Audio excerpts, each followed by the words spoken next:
so excited that you're here with me today. This is Demonstrator Thursday. So it's August 1st, and you may have noticed I didn't have any videos for the month of July for my Demonstrator Thursdays.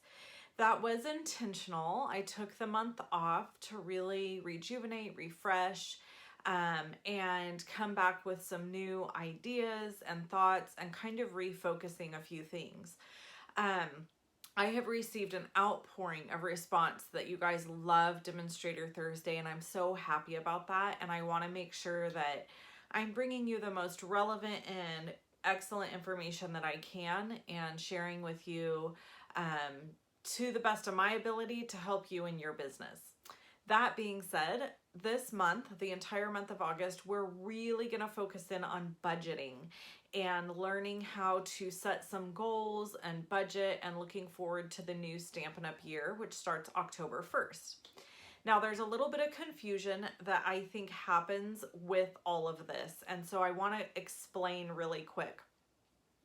We have a Stampin' Up! Year that's October 1st through September 30th. Okay, that's Stampin' Up's fiscal year. That's the time frame in which we work to earn trips, we work to earn bonuses, and those types of things.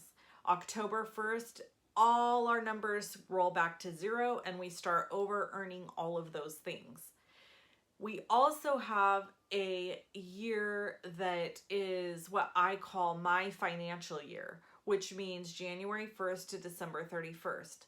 That's what the IRS wants to know about, right? So when I'm doing my taxes and I'm reporting and those types of things, that's the year that I focus on. So it can be a little confusing because you're setting goals and working within a Stampin' Up! Year, but then you're financially tracking within a financial year that is in accordance with the government.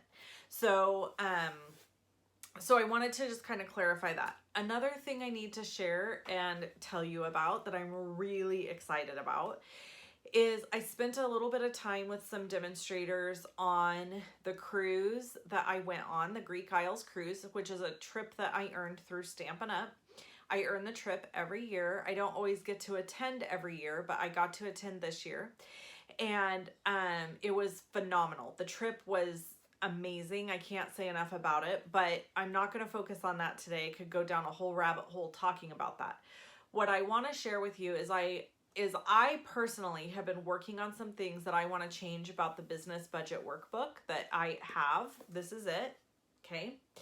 And there's a link in the description of the video if you want to purchase it. And I'm going to talk more about that in a second. But there's a few things I want to do to make some changes. I got a really awesome tip from demonstrator Dawn Griffith, who told me she's purchased my workbook and she's told me how she's saving her receipts, and I'm going to try it because I think it's such a fantastic idea. So I'm going to show you that this month at some point. And then the other big news I have to tell you is I'm going to be making some really awesome improvements to the workbook that you are going to love. So if you've already purchased the workbook, you will automatically get the free update when it's ready. Now, it probably won't be ready until late November because I want it to be ready before the new year so we can print it and start January 1st all together. So please don't be looking in your mailbox now for it. It's going to be coming, but it's something I have to work on because I'm putting a lot of effort into making these really awesome improvements and changes to the workbook to help with things like tracking information that's important to our businesses, tracking more budget items, and things like that. So I really want to make some of those improvements. With those changes is going to come a small price increase, and that is because it's going to have so many more printables in it. So if you want this workbook and you want it before the price increase, I suggest buying it now. It's $24.99. It's printable. Nothing's going to get mailed to you, okay? So you're not going to get anything in the mail. It's only a download and a print. So when you purchase it, you're going to receive an email that has links that will allow you to print it. If you don't get the email, do a couple of things. Check your junk box or your spam folder in your email first, and then you can email me if you still don't see it there. give about a half hour for it to end up in your inbox, okay? Make sure that when you purchase it, you're using a good email address, and then it should come straight into your email box. All right, so that being said, you'll print the whole workbook. There's a couple of sheets that are at the very back of the workbook that you have to print multiples of if you want them. So please know that.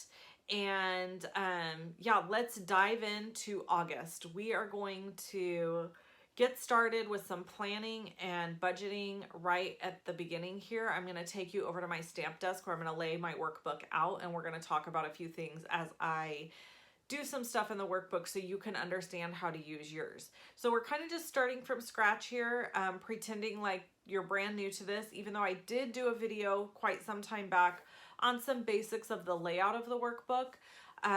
We're not going to go over that today. We're just going to kind of more go over how to set up for a new month.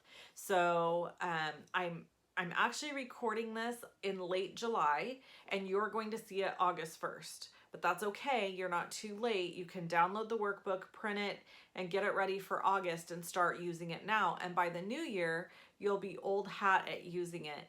And like I said, in November, I'm hoping to have the release of the new workbook, which is going to have so many more cool sheets for you to do tracking and different stuff on.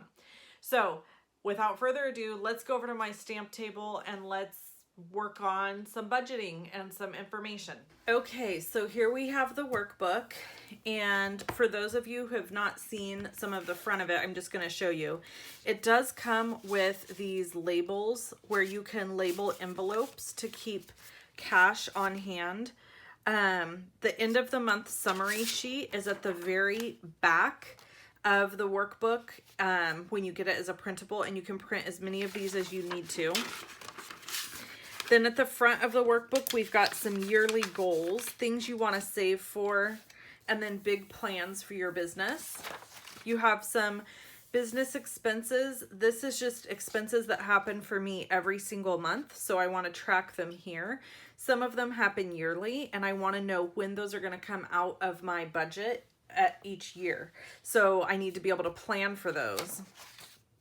So, and then this is just a place to plan event dates. As you can see, I've not utilized it yet, but it is something that I want to make sure I utilize in the new coming year.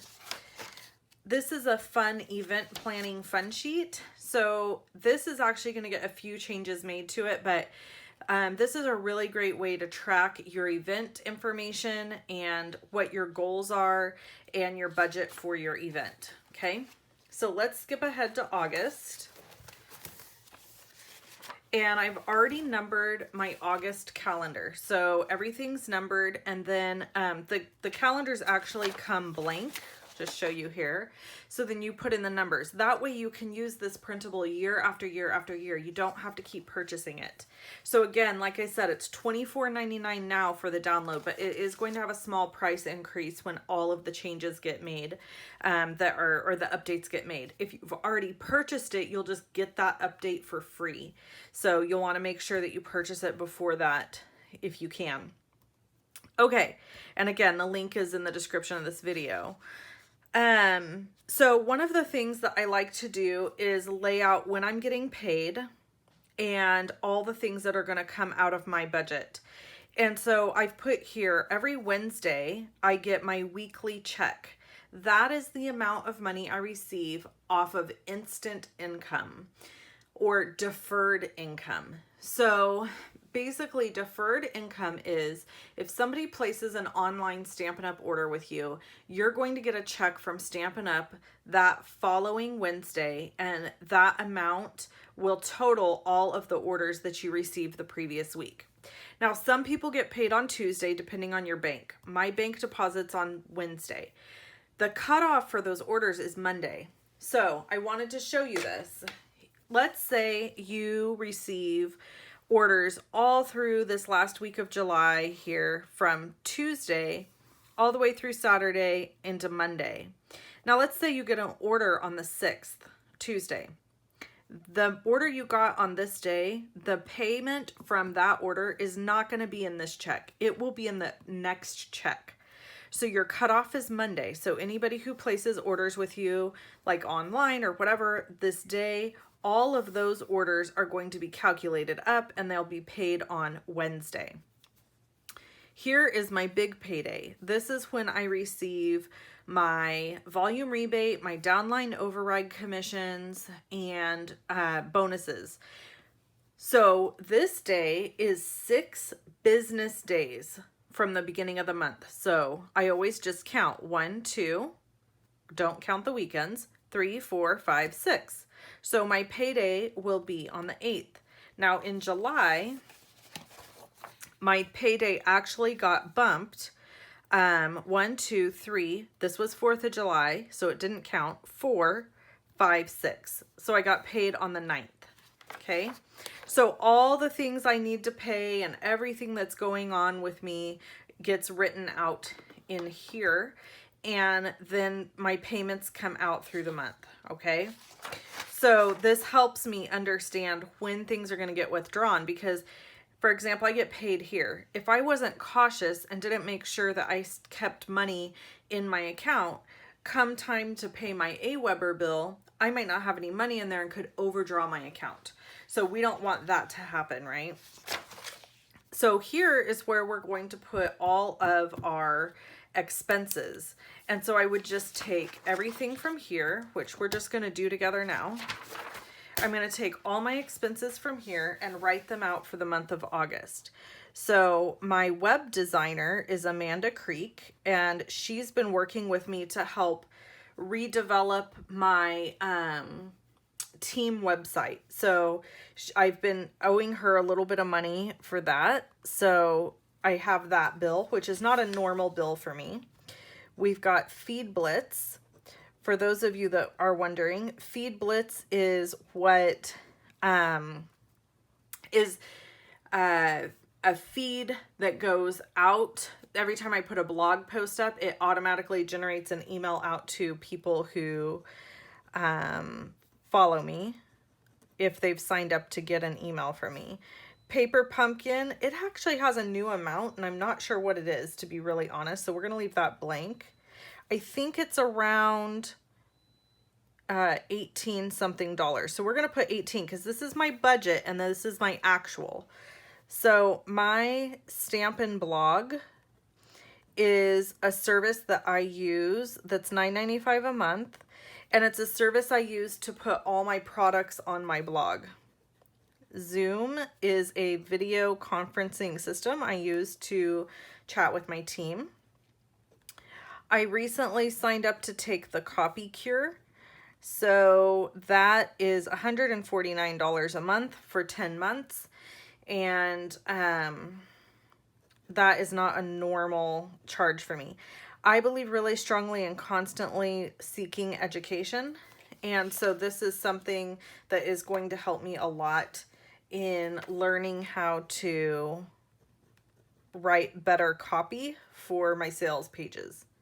Flywheel is $15. That is my hosting service. AWeber is my email marketing, which is $49 a month. Creating Success is the training I take with Rhonda Wade. That's $19.95 a month. And then I feel like I'm missing something, so we're gonna go back. Oh, Katie, sister, needs to be paid. I always budget $600 a month for her.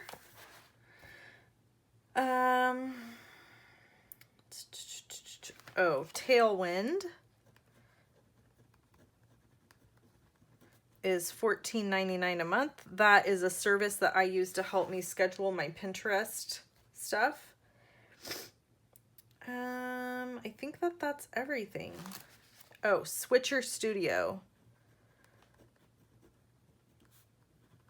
which is something I'm really on the fence about keeping because I don't utilize it to its fullest potential. But I'm gonna, the reason I'm struggling letting it go is because it's increased in price. It's $49 now a month, and I'm grandfathered in at the $29. So if I let it go, I can't sign back up at that $29. So I'm a little stressed about letting that go. Okay, so we'll add all those up. And then over here is my envelopes and savings. Now, I need to start saving for on stage in November, okay? I also need to start saving for taxes. And this is also where my tithes go. I generally like to put those first, but whoops. So on stage in November, I'm going to put $25 in that envelope. My taxes, I'm going to try to put $200 in that envelope. And for tithes, my goal is $100. So this is $325. Now this is something I'm making a change on. This is a little confusing to people, and I understand why. In my head, originally it made sense, but it no longer does. And so this area here is going to get removed from this page. But this is for your team budget. So the complication here is that you need to have a team budget amount here. But then how you break that amount down goes over here. So the way I'm going to restructure this, I really think it'll make more sense to people. But this amount can't be put here until I know what my downline override is. I put 10% of my downline overrides and downline bonuses back into my team. And then I break it down here as to how I'm using that money. So we aren't going to be able to finish this today. This is just kind of getting me set up to know what's going to be happening in the month of August. And you know that everything I earn, or all the work I do in July, sales, team stuff, all of that, those things are then paid in August, okay? We also have the weekly pay summary. This is where I write each paycheck and maybe what's being paid out of it. This is where I track my actual bank account expenses, income, outgo, stuff like that. And then we have September. So I'm hoping that you tune in next week, because we'll have more information here filled out, because I will know what my paycheck is going to be, and we're going to be able to go further into this and talk more about it. So if you are just starting and this seems like a lot and seems overwhelming, I want you to know this budget amount, or these budgets, are not set in stone. They're not for you in the sense of, like, if you don't have a blog, there's a lot of these expenses you're not even going to have. If you don't have an assistant, you're not going to have this expense. There's lots of things that you won't have as an expense. In fact, there's stuff on here that I normally don't have as an expense, like my training program here and my help from my computer guru. So don't get too stressed about this page, okay? Just know that it's ever changing, in the sense that as we go through the months, you're going to get better and better and better at this. It's not a do this 1 month and you're going to have it figured out. It takes time to understand how to use these types of tools and to have them make the most sense to you. So that being said, come back next week. We'll do more of this. We'll talk more about budgeting and what to budget for. And I would love to hear your questions. What questions do you have for me regarding budgeting? How much to spend on certain things, or you know, different pieces that make sense to you, because I really want you to be able to see how you can earn money doing this business. And if you're not able to see that, then I think that is why a lot of people leave any direct sales business, is because they're not seeing their profits. And sometimes it's because we're spending money on things we shouldn't be. So please check back in with me and comment and let me know what you thought about today's video, and any questions that you have regarding budgeting or anything like that. Again, I'm not a financial advisor. I'm not a tax professional. I'm simply an entrepreneur that has kind of tuned into figuring out how to make a budget and make sure that I earn money doing what I love. So if you are interested in purchasing this workbook, the link is in the description of the video. If you have any questions for me, please leave them in the comments, and I'll catch you next week. Talk to you soon. Bye.